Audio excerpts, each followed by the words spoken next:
Welcome, and thanks for joining me today on Mortgage Manager Playbook, a podcast for sales leaders who want to improve their team's sales performance and originate more loans. I'm Pat Sherlock, your host. Today we're going to do a deeper dive on the ROI return of training and future trends. And I have my favorite MBA person, and that's David Upbin, who I've known for years. He's vice president of the MBA's education operations and is involved with the MBA's strategy. So hi, David. Hey, Pat. Good to see you. Thanks for having me. Yes, well, let's talk about this topic because I do think that certainly I'm seeing some slight changes with the view, but I'd like to hear kind of your thoughts on, and let's start off with the big picture. What type of investments would you say our industry or maybe versus other industries have been making to training? Yeah, no, it's a good question. I think it's one that's certainly difficult to answer, difficult to compare to previous years, given market conditions, Sure. both for single family and commercial multifamily lenders. I mean, I think in my, 10 or 11 years with the MBA, this is the first time I've seen down markets on both sides of the aisle, but we are still seeing a continued investment into top performers. We still are seeing a lot of people go for their certified mortgage banker, go through School of Mortgage Banking 1, 2, and 3.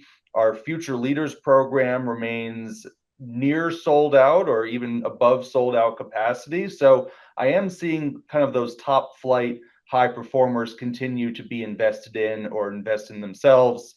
Obviously we're seeing a pullback at the more junior levels that correlates with the layoffs that we've seen, but I do expect that to return, as we see rates drop and some other market forces come into play. I did see a couple stats from 2023 data that shows on average about $954. I guess that's pretty specific, about $950 per learner going outside of kind of the required compliance training. So we all know that you have to take certain IT training, you have to take certain compliance training, depending on who your regulator is, but kind of that extra level, that leadership development, sales development, just professional networking, we are seeing about $1,000 per individual, which is down from previous years where it was typically maybe closer to $1,200 to $1,500. Interestingly, small companies continue to invest more in training. I don't know what that is attributed to, but smaller companies, which is typically defined by about 100 to 1,000 employees, which does cover a large swath of the MBA membership, particularly in the credit union, IMB, community bank space. We do see closer to about $1,500 per employee. And look, I think in this market conditions, if you're hitting those numbers, I think that's a pretty solid investment and a pretty solid signal that you're sending to your team that you're investing in their growth, their job satisfaction, comfort, and professional development. So, David, talk about the issue about the types of training. I know that you've said before that the compliance training has always been popular, but the other types of investments that lenders are making, is it fitting into sales, operations, technology? Is it more about managing, or what is it looking like? Well, look, I mean, where MBA plays the biggest role is going outside of core sales, training, soft skills. There are a number of great organizations and individuals that do that. Where we kind of play, and where I think the role of the MBA is to how do we elevate individuals not only to be great professionals within their organization, but great professionals within the industry. And Future Leaders is a perfect example of that. The program, yes, we want to make great leaders within a company, great managers, how to communicate, how to team build, but we also want to help students understand how to advocate, how to go to Capitol Hill and have that conversation with their lawmaker or the lawmaker's chief of staff, how to take research data and bring it back to their employees so they can say, hey, here's what's going on in the marketplace. Here's what the MBA is seeing. Here's what I'm seeing. And here's what we're feeling that's impacting on the company culture or the bottom line, particularly in a down market. So, when I think of MBA, I think it's tying together not just the education, so not just how to underwrite, a loan file or how to Yeah. calculate tax returns, but then also to put it in the context of what's going on in the industry, what's going on the policy front.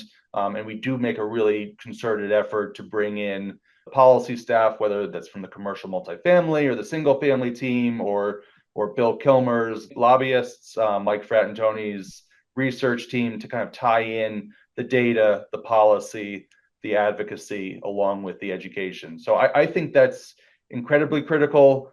For more junior staff, we have the self-paced courses, the ones that are a little bit more kind of point and click, nuts and bolts, get your Yeah. certificate of completion, get on your way. But as you start to progress into that maybe director, AVP level, I'm starting to think a little bit more globally about how you can be a great industry leader and industry professional. So, David, have you seen a greater interest in managing skill sets?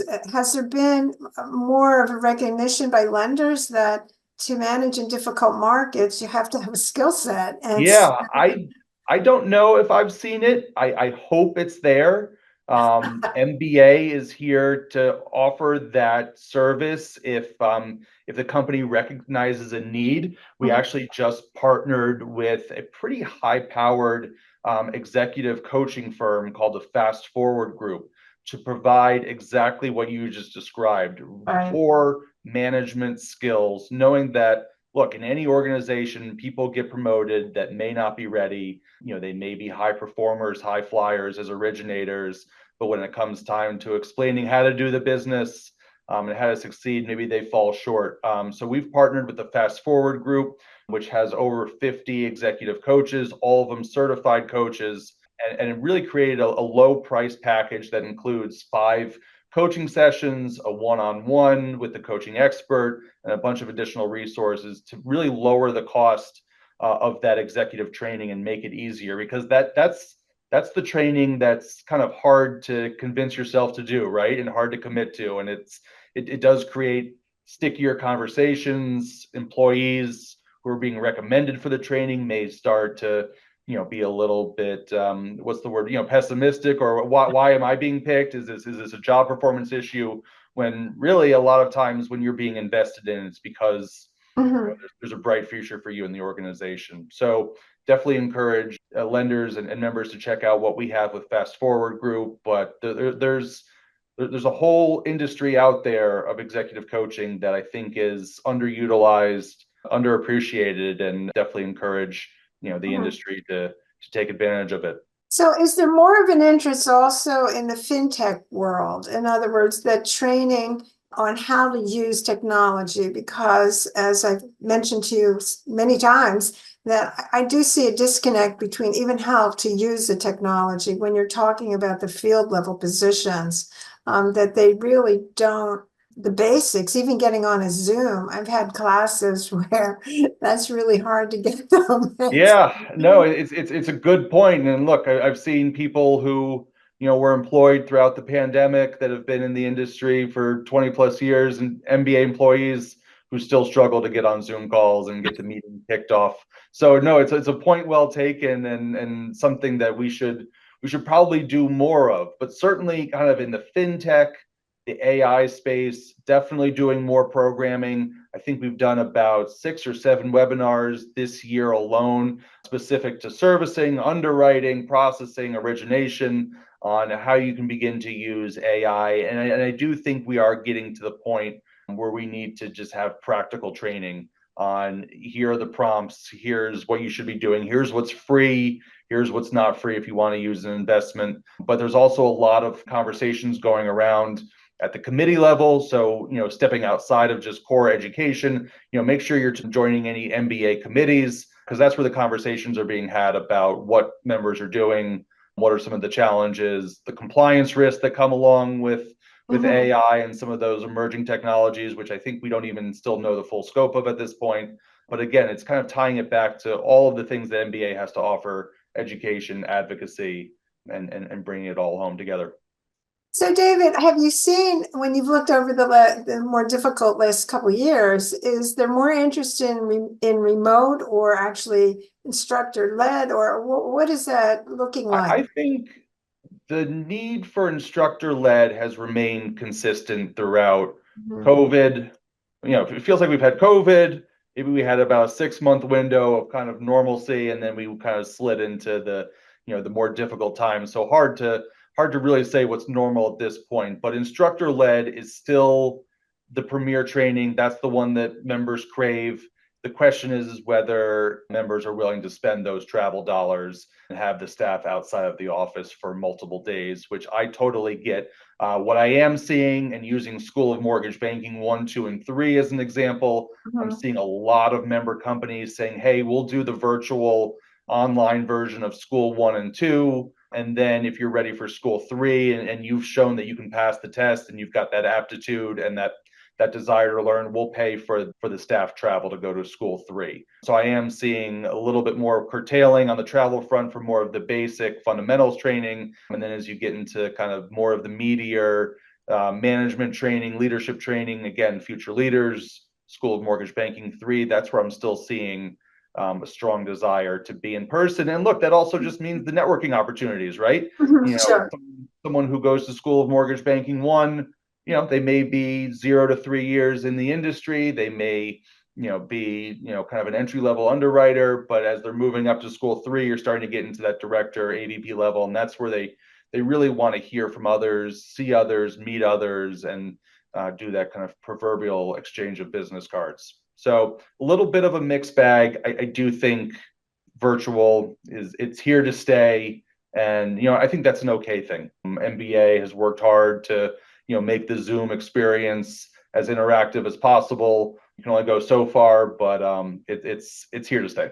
And so when you look at the pricing mechanism within our industry, the funding source of all training really is at the branch level. Mm-hmm. And it's not still really something that's considered a corporate advantage, even in recruiting. And so this model of the branch being that the branch manager, who's typically a producing manager, is going to have to fund it. What are your thoughts on this? And really, it's pretty unusual versus other industries to have that type of setup. But talk about how you view things Yeah, that you see.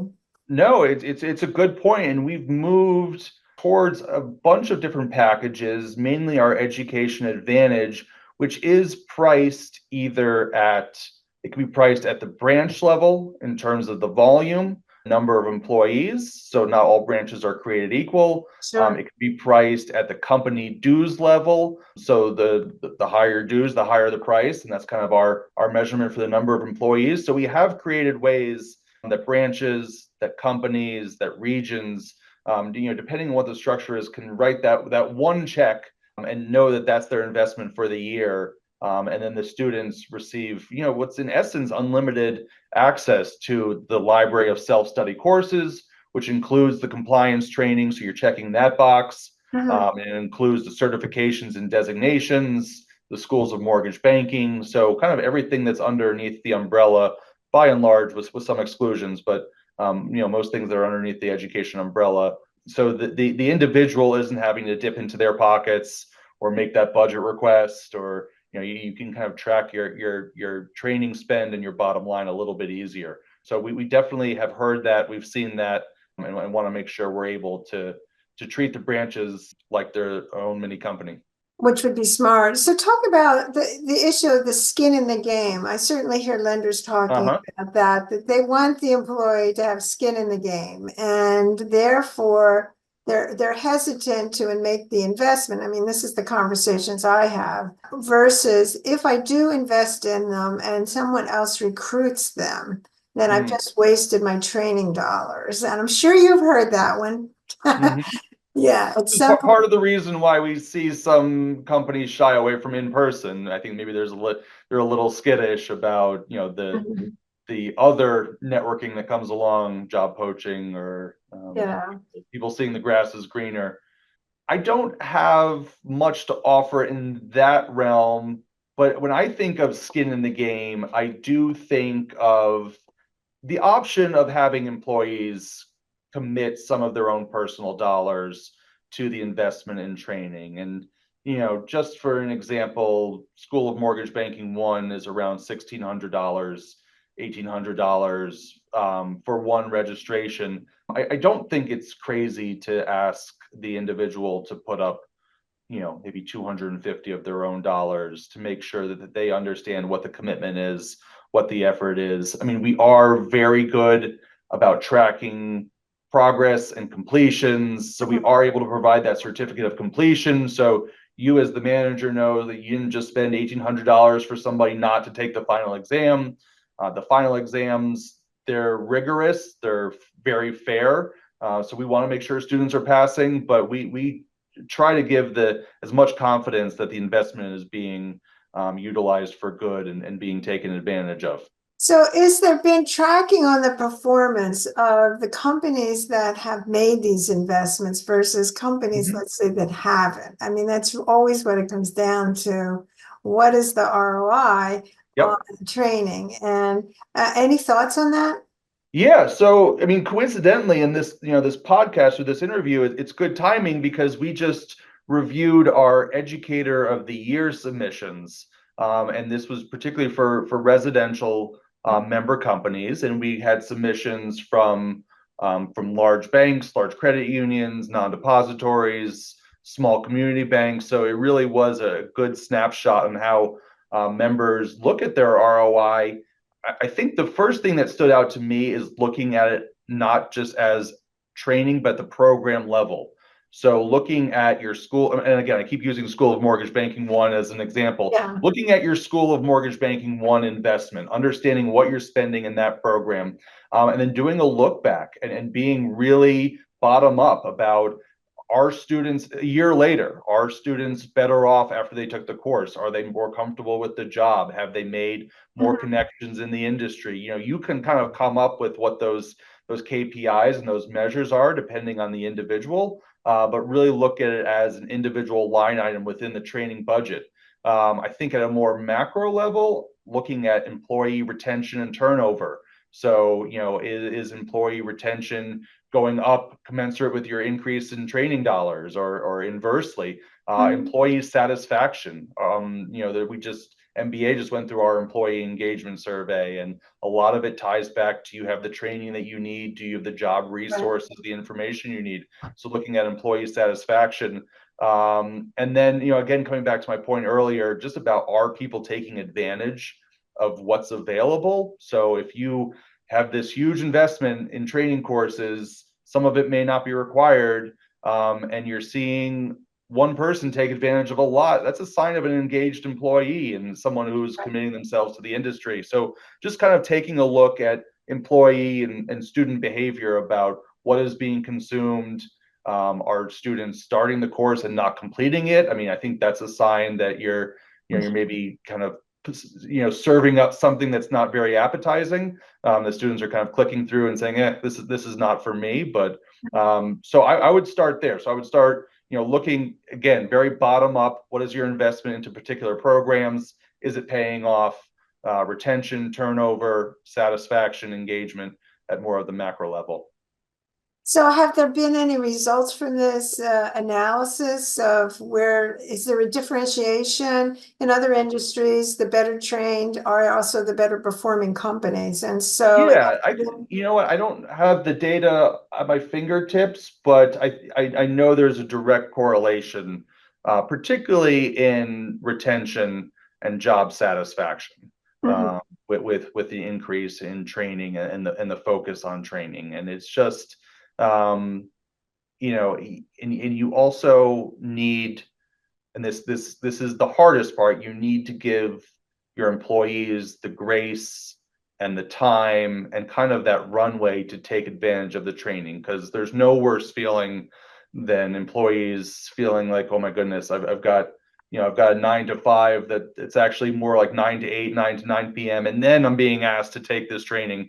You really need to find coverage, find ways for individuals to be able to go off the grid. So when they go to School of Mortgage Banking one and it's 4 days in Dallas, or Future Leaders, they can close their laptop, turn over their phones, and know full well that their manager is going to cover for them, or someone else on the team is going to cover for them. Because that's what I hear the most is, disgruntlement. Is that even a word? Disgruntlement about being told that they should take this training, and then coming back to a firestorm back at work. And so when you're looking at it, and that's more at the field level, but when you're looking at it at the top level, has the interest in senior management being what I would call more highly skilled in improving their own type of skill sets that they need? Yeah, no, I think that comes back to the need for better succession planning, Right. just strength across the board. So, going back to the educator of the year examples, I'm seeing a lot of those companies invest in tuition reimbursement, encouraging people to get their master's degree, to get their CPA. So investing those dollars to enable the C-suite professionals to continue growing, continue developing. So yes, it doesn't look, it never stops. It Mhm. shouldn't stop.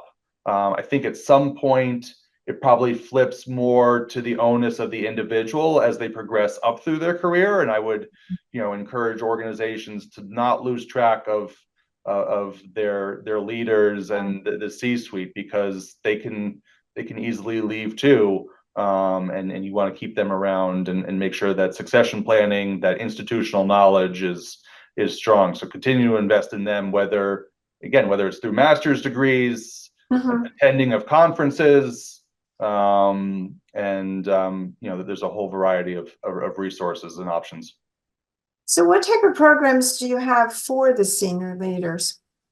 Well, look, Future Leaders, I think, is a program that, it's a little bit of a misnomer in how we title it. It really can be for anyone who's either aspiring to be a leader or already is and just wants to take it to the next level. And in any given year, we have, a couple C-suite professionals in the Future Leaders program. This is a program that puts you at the National Advocacy Conference, so in the room with people who understand the importance of lobbying and advocacy, the people who are really thinking more globally about the industry. It puts you in connection with vendors, with servicers, with lenders, with compliance professionals. So it builds your networking base. It puts your feet over the coals in terms of public speaking and presentations Yeah. and group work. So, that's the kind of stuff that maybe you moved up the corporate ladder really quick and now you've kind of forgotten some of it, and you need to take a step back. So encourage the Future Leaders program. Certainly School of Mortgage Banking 3. That's a program I'm not quite sure a lot of people understand. That is a 4-day in-person course that puts 6 teams of 6 against each other, and we throw variable market conditions at them, and the team who has the most profitability at the end of the course wins. So it's entirely a participation-based course. There's no test at the end. We've seen a lot of larger companies do private schools of mortgage banking 3. Well, they'll bring in teams. The teams might be the branches, they might be different departments, and competing against each other to see who's reacting, the best. And are you moving to different channels? Are you hiring more underwriters? Are you investing in more marketing? I mean, the options that you can choose from are really unlimited, and it's a great team building exercise. And again, a great way to show those people who, maybe at that AVP, VP level, that you're still investing in them and still Mhm. caring for their professional growth. So yes, our training is predominantly more focused on the junior kind of, maybe newer entrant, but there is a lot at the top, and we want to make sure that learning path is always ongoing. Is there anything, David, particularly for producing managers? Because obviously, in our setup in our industry, they are managers in name, but they really are producers. And so, and this is common whether you're credit, in any type Yep. of the setup. So, anything in particular that would be appropriate for them? Yeah, look, I think our taking a step back from School 3, I think our School of Mortgage Banking 2 is an incredible course that really has them, they're producing managers, but now they're starting to think like business owners, business Right. leaders. So profitable production management, starting to think about what the expenses are and what are some of the constraints, understanding the technology investment that may be being made at corporate headquarters that they don't kind of see, but understanding what those challenges are, and then really understanding how pricing is set and how profit is made. Because I think a lot of people in the loan officer role, they originate, but they don't understand the capital secondary market side of it. So this talks about the art and science of pricing, the mortgage servicing right. What do you retain your servicing? Do you go to a sub servicer, or changes of economic conditions? It's a meaty class, and I think if you're looking for your branch manager, your producing manager to be a well-rounded mortgage banker, School of Mortgage Banking 2 is a tremendous course that will make them a stronger professional. So if you had to look at, and again, I know this is a global question, but and it sounds like the kind of heart of who you really get the investments from are really 100 to 1,000 employees. It sounds like it. And so, yeah. And so when you're saying that, how does that break down, like from an operational standpoint versus a sale? When you're saying 100, is it 80 sales, 80 loan officers, and 20, what does that look like? I think we're probably lower on the loan officer side than you may expect. I mean, the loan officers have, a lot of them have their NMLS training that they need to get. There's kind of that required compliance training maybe that everyone has to take. But we're seeing probably more individuals, servicers, underwriters, processors, operations professional, technology. We see a lot of people who, maybe they're in the IT vendor management group, but they need to understand the loan life cycle. They don't understand the acronyms, the lingo.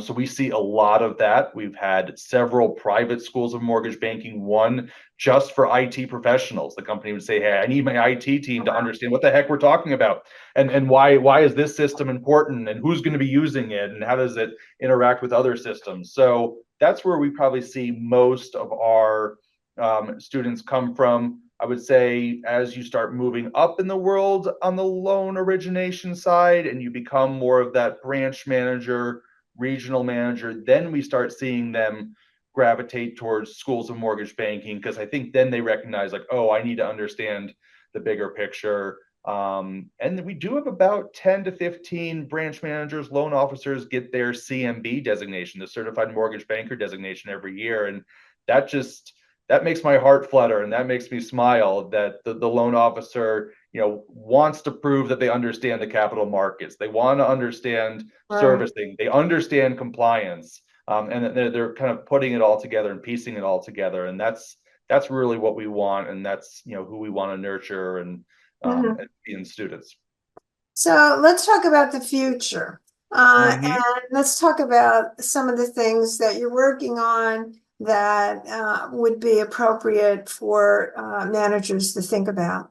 Sure. So I'll give a little hat tip to Laura Escobar, the head of Lennar Mortgage, who is now soon to be the chair of the MBA, for bringing the idea. I don't think it's a terribly groundbreaking idea, but really kind of forcing the issue that we need to do a better job of getting mortgage banking training in the hands of college students, or people maybe who have recently graduated college, who just don't know that single family real estate finance is an option.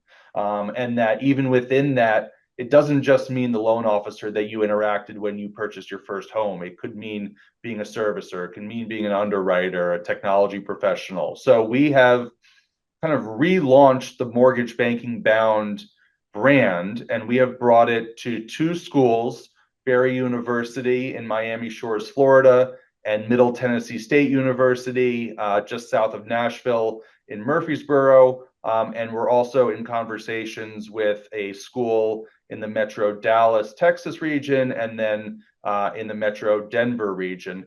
And we are really trying to be intentional about educating people who may be the next generation, and going well beyond just basics of housing finance, going beyond just kind of financial aptitude or what does good credit mean, but really teaching them how to understand how to underwrite a loan, how to be a processor, what are the different areas of mortgage servicing, going into REO, foreclosure, default, compliance. So when they walk away from this, they walk away with a certificate of completion from the university, but they have really demonstrated that they're ready to enter this job market and be job ready on day one. And look, I've heard stats from some non-depositories that it sometimes costs 6 figures, which is kind of unfathomable, 6 figures to onboard a brand new employee when they know nothing about the industry, in terms of just getting them on board, getting them trained,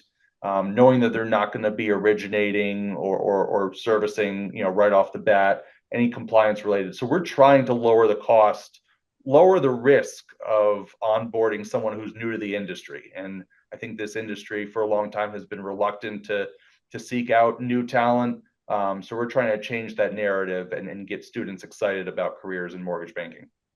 So are they receiving a grade? They are receiving a grade. So the content, the assessments are all provided by my team at MBA. So it's been vetted for the past 50 years. It kind of follows the same update path that all of our courses do. The course is completely taught by industry professionals. It is not just one adjunct professor who kind of reads one chapter ahead. I'm bringing in processors to teach the processing section. I'm bringing in capital markets professionals to teach the secondary and capital market sections, lawyers to teach compliance, because I want people who are practicing right now, who are passionate about what they do, and who have an interest in growing the next generation. And then, yes, a score of 75% or higher, I believe, on a question bank that is over 300 questions, students receive this certificate of completion. So my hope is that you can look at this pool of candidates and be confident that, not to use a football cliche, but maybe they're already on the 20-yard line, when before you'd be starting from brand new. So when you look at, let's say in 2025, I mean, what available pool of students would actually be ready So to? we've had 2 classes with Barry University, one with Middle Tennessee State. Spring of 2025, we'll bring another class with each of those 2 schools, and then we'll probably onboard the additional 2 schools I mentioned in the Dallas region and the Denver region in later 2025. We target about 30 students per class. And, I don't want to make this to be biology, 100, where there's 150 students in the class. I want there to be that student to teacher ratio where students feel comfortable raising their hand or walking over to the industry professional who's instructed at the end of the class and introducing themselves. So goal is about 25 to 30 students per class. So right now we have about 75 people who have gone through the course, and the goal is to be methodical with our growth. We know, hiring remains limited right now, but we want to show the industry that we're investing in the success of their future leaders and industry professionals. So will these students, in other words, are you job placing them, or how does that work? Yep. So what we do is we conclude each class with a relatively informal job fair, but I'll invite 8 to 10 lender, servicer, member companies to meet with the students at the end, and we do, we call it speed dating, where they walk around and introduce themselves and bring their resumes. What I do is I post jobs that I see that come open or that are pushed towards me. I post them in the learning management system for the students that are currently in the class. I've got an email distribution list for these students. So if you have entry-level job openings or a job that you think could be a right fit, you can always feed it towards me and I'll blast it out to the students. So, what I tell the students is the Mortgage Bankers Association, we don't have the jobs. We're 150 people and have a few job openings a year, but what we do have are 2,200 member companies that are around the country. So I can be the one to connect the dots, and make sure that resumes get flagged and these students kind of, get elevated. We don't make any job promises. We do really put the students in charge of their futures, but I'm here and MBA is here to be that connector between the two. And so anything else that you're working on for 2025? I would keep an eye, again, I would keep an eye on the Future Leaders program. We're really investing in that to dive deeper into your 360 assessment and understand your strengths and weaknesses. So make that a really robust program. Mortgage Banking Bound will continue to grow in 2025 and beyond. And then I did launch 9 different modules for board members. So we haven't talked about board members, but Right. members of the board or senior executives who may not come from the industry, but who are are kind of carrying that heavy risk management hat and need to understand the nuts and bolts of the industry and really what questions they need to be asking the senior leadership at mortgage companies to know that the right decisions are being made and the right policies and procedures are in place. So we have launched a board training program with really some of the best and brightest instructors and thinkers in the industry. So think about 90-minute topics, 90-minute modules covering tech and cybersecurity, mortgage servicing rights, core risk management, ESG, D&I, and corporate social responsibility. There really hasn't been anything before specific to mortgage companies at the board level. So we're excited to launch that program. That's great. Anything else? I think that's enough for me at this point. We'll interview me next year, and I'm sure I'll have something else. But that's enough for now. Well, we're down to the last few minutes, and David, do you want to hit some highs on a couple takeaways for our listeners today? Yeah, absolutely. Well, one, I appreciate you having me. I love talking about it. I would love, as people listen to this, to meet your acquaintance. I'll be at the annual convention in October. I try to attend, as many conferences as I can, MBA and non, and would just love to chat about what a solid investment means for learning and development. And MBA, I love to think of ourselves as a one-stop shop, but we're not. There's other vendors out there, and would love to talk about what the options are, how to think about training and development, and help your organization grow. And looking forward to kind of rates continuing to come down and a bit more hiring and a little bit more action. So looking forward to 2025 and beyond. Well, I want to thank you for joining with us today and certainly sharing our wisdom and all the great things that you're doing. So I'm excited to hear about them, and I'm sure our listeners are too. And I want to certainly recommend those listening today to go to patsherlock.com to listen to some of our other podcasts. Thanks so much, David. Thanks, Pat. You're great. Thanks for listening to Mortgage Manager Playbook. You can catch up on all our episodes by subscribing to receive each week a new show. Don't forget to share this podcast with your friends and team members. If you're looking to increase production, call me to discuss my prospecting sales training program, Ramping Up Realtor Referral Sources. Check out my website, www.patsherlock.com.